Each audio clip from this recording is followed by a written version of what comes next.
आप सभी को मेरा प्रेम पूर्वक नमस्कार। जय गणपति बाप्पा, जय माता दी। कैसे हैं आप सब?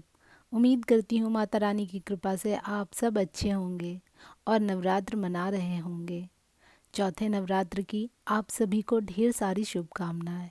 चतुर्थ नवरात्र माता कुष्मांडा को समर्पित है। माता चंद्रघंटा द्वारा जब जातकासुर का वध हो गया तब दो असुर थे, माली और सुमाली, जो शुकेश के पुत्र थे। शुकेश पुत्र माली सुमाली ने बहुत घोर तप किया, जिसके कारण उनके आसपास की ऊर्जा इतनी तेज हो गई कि भगवान सूर्य नारायण को उन्हें देखने के लिए जाना पड़ा। इस क्रम में जब उन्होंने अपना स्थान छोड़ दिया तब पूरी पृथ्वी पर अंधेरा छा गया। माली सुमाली को पता नहीं था कि भगवान सूर्य नारायण उनके इतने पास आ चुके हैं, जिसके वजह से उन दोनों का तप भंग हुआ और वो लोग जलकर भस्म हो गए। इन सब को देखकर भगवान भोलेनाथ को बहुत क्रोध आ गया और उन्होंने क्रोध के वशीभूत होकर भगवान सूर्य नारायण पर अपना शूल चला दिया, जिससे तत्काल सूर्य नारायण भगवान की मृत्यु हो गई। सूर्य नारायण भगवान ऋषि कश्यप और अदिति माता के पुत्र हैं, तो क्रोध के वशीभूत होकर कश्यप ऋषि ने भगवान भोलेनाथ को ये श्राप दे दिया कि जैसे आपने मेरे पुत्र का वध किया है, वैसे ही एक दिन आप स्वयं अपने पुत्र का भी वध करेंगे।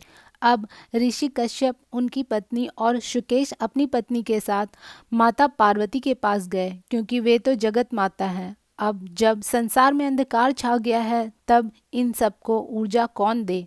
तब माता पार्वती ने ऋषि कश्यप और अदिति से कहा कि आप दो घड़े में अपने अपने रक्त को भर दें, जो कि बाद में अमृत बन गया और उस अमृत को भगवान सूर्य नारायण के मुख में डाला गया, जिनसे उनके प्राण वापस आए।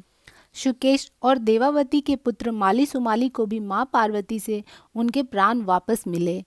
अब ऋषि कश्यप ने क्षमा याचना करते हुए भगवान भोलेनाथ और माता पार्वती को एक दिव्य पुत्र होने का वरदान दिया।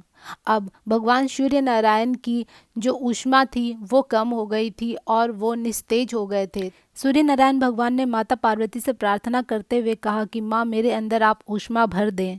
तब माँ ने सूर्य नारायण भगवान को अपनी ऊर्जा से प्रकाशित किया और माँ कुष्मांडा कहलाईं।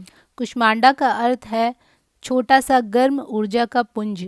जैसे माँ के गर्भ में बच्चा बिल्कुल छोटा सा होता है और वो आकार लेकर बिल्कुल बड़ा हो जाता है, वैसे ही माँ कुष्मांडा भगवान सूर्य नारायण के अंदर हैं और हम सब को प्रकाशित करती हैं।